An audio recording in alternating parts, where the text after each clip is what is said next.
Hello बच्चों, आज हम लोग क्षेत्रमिति का एक क्वेश्चन पढ़ेंगे। क्या चीज़ है? क्षेत्रमिति का, जो बहुत ही इम्पोर्टेंट प्रश्न है। ठीक ना? ये जो है समबाहु त्रिभुज के क्षेत्रफल से संबंधित है। ठीक, अगर इस क्वेश्चन को हम लोग पढ़ लेते हैं तो इसमें जो है इस प्रकार का अगर क्वेश्चन आपको मिलेगा तो तुरंत हल कर सकते हैं। ठीक, इसमें सबसे पहले हमको क्या करना है कि क्वेश्चन को पढ़ लेना है, क्वेश्चन क्या कह रहा है। ठीक, क्या है तो देखिए यहाँ पर दिया है कि एक समबाहु त्रिभुज का क्षेत्रफल 36√3 वर्ग सेमी है। इसका परिमाप एवं शीर्षलंब की लंबाई ज्ञात कीजिए। ठीक, समबाहु त्रिभुज है, आपको मालूम है। देखिए सबसे पहले क्या करते हैं हम लोग, समबाहु त्रिभुज को जो है एक बना लेते हैं, एक रचना कर लेते हैं। ठीक, देखिए यहाँ पर हमने जो है एक समबाहु त्रिभुज बना लिया। अब इसका जो है क्या क्या दिया है, देखिए इसका जो है क्षेत्रफल दिया है। तो आपको इसका कह रहा है कि परिमाप एवं शीर्षलंब की लंबाई ज्ञात कीजिए। परिमाप और शीर्षलंब की लंबाई ज्ञात कीजिए। देखिए इसमें जो हम लोग अधिकतर जो सूत्र का ही प्रयोग करके जो है हम लोग निकाल देंगे, बहुत कम समय में निकल जाएगा। ठीक ना? तो सबसे पहले यहाँ पर आपको जो है परिमाप कर है। परिमाप देखिए हमको क्या दिया है, क्या निकालना है और क्या क्या चाहिए, ये समझना जरूरी होता है। आपको सबसे पहले यहाँ पर क्षेत्रफल दे दिया है, आप परिमाप पूछ रहा है। तब परिमाप निकालने के लिए हमको भुजा की जरूरत होती है, क्योंकि समबाहु त्रिभुज का परिमाप बराबर होता है 3 गुणे भुजा। तो इसमें भुजा नहीं दिया है, क्या दिया है? क्षेत्रफल दिया है। और शीर्षलंब ज्ञात करने के लिए भी क्या चाहिए? तो भुजा ही चाहिए। तो सबसे पहले इसमें क्या चीज़, तो भुजा ही निकालना है हमको। आपको मालूम है कि समबाहु त्रिभुज की तीनों भुजाएं क्या होती हैं? तो बराबर होती हैं। ठीक, तो अब हम लोग का काम करते हैं, हमको भुजा कैसे निकालना होगा। तो देखिए यहाँ पर समबाहु त्रिभुज का क्षेत्रफल दे दिया है। तो क्षेत्रफल का ही लेकर हम लोग जो है क्षेत्रफल के सूत्र से ही हम लोग जो है क्या चीज़, तो इसका जो है हम लोग भुजा निकाल लेते हैं। ठीक, कैसे निकालेंगे? देखिए यहाँ पर क्षेत्रफल दिया तो यहाँ पर लिखेंगे, हल में लिख लीजिए। हल में समबाहु त्रिभुज, समबाहु समबाहु त्रिभुज का क्षेत्रफल, समबाहु त्रिभुज का क्षेत्रफल बराबर कितना दिया है? तो 36√3 cm स्क्वायर यानी वर्ग सेमी दिया है। ठीक, अब देखिए यहाँ पर हम लोग क्या काम करते हैं, इसके क्षेत्रफल के जगह पर इसका हम लोग सूत्र लिख लेते हैं। क्या होता है सूत्र? तो सूत्र होता है √3 बटा में क्या होता है 4, अब भुजा स्क्वायर क्या होता है?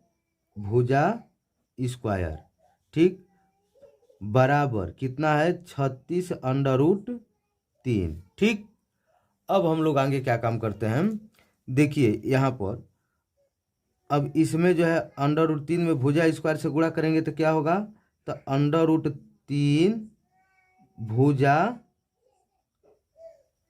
स्क्वायर बराबर कितना है? तो 36√3, इसके बटा में कितना दिया था? तो 4 था। ठीक, अब हम लोग का काम करते हैं, इसके बटा में कुछ नहीं, क्या रख लेते हैं? तो 1 रख लेते हैं। 1 रखने के बाद जो हम लोग का काम करते हैं, तिर्यक गुणा कर लेते हैं। तो 1 में इतने में गुणा करेंगे तो क्या होगा? 1 में √3 भुजा स्क्वायर से गुणा करेंगे तो यही आएगा, यानी √3 अब भुजा स्क्वायर, भुजा स्क्वायर बराबर क्या हो जाएगा? तो देखिए 4 से गुणा करेंगे तो 36 में 4 से गुणा करेंगे तो 4 छक्का 24, 4 3 12, 2 14, यानी 144 अंडर रूट कितना हो जाएगा? 3। देखिए दोनों तरफ √3 है, क्या हुआ? खत्म हो जाएगा। ठीक, √3 से √3।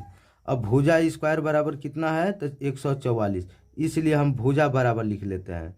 तो भुजा बराबर आपका हो जाएगा, देखिए स्क्वायर है तो स्क्वायर हटेगा तो दूसरा पक्ष में क्या बनेगा? अंडर रूट बनेगा। तो यहाँ पर हम लोग अंडर रूट में कितना लिख लेते हैं? 144। ठीक, इसलिए भुजा बराबर, इसलिए क्या होगा? भुजा बराबर। तो भुजा बराबर क्या हो जाएगा? देखिए 144 है तो हम लोग 144 का वर्गमूल निकाल लेते हैं, अंडर रूट में है तो 144 का वर्गमूल कितना होता है? तो 12 होता है, यानी 12 cm यही क्या हो गया? तो भुजा हो गया। ठीक, अब जो है आप इसका जो है क्या चीज़, शीर्षलंब ज्ञात कर सकते हैं सूत्र से। ठीक, तो सूत्र से क्या लिख देते हैं? तो समबाहु त्रिभुज का शीर्षलंब बराबर, इसलिए अब लिखते हैं समबाहु समबाहु त्रिभुज का शीर्ष लंब बराबर शीर्ष लंब बराबर। देखिए इसका सूत्र होता है अंडर रूट में 3 अब बट्टा में 2 और गुणे क्या होता है, भुजा होता है, गुणे क्या होता है, भुजा। ठीक।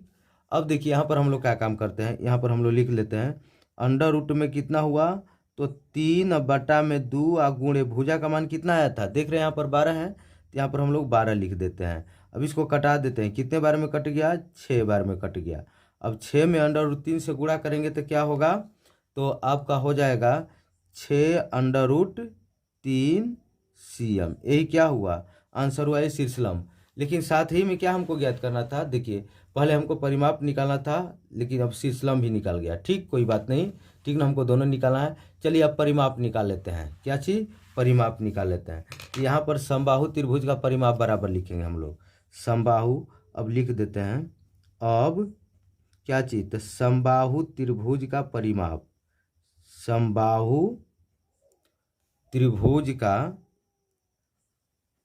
का परिमाप, तो परिमाप बराबर क्या होता है, तो देखिए समबाहु त्रिभुज का परिमाप बराबर होता है, सूत्र आपको याद रखना है, 3 गुणे भुजा होता है। क्या होता है, 3 गुणे भुजा।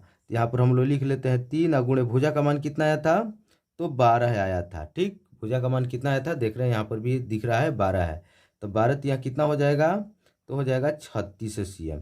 यही क्या हो गया, आंसर हो गया। ठीक।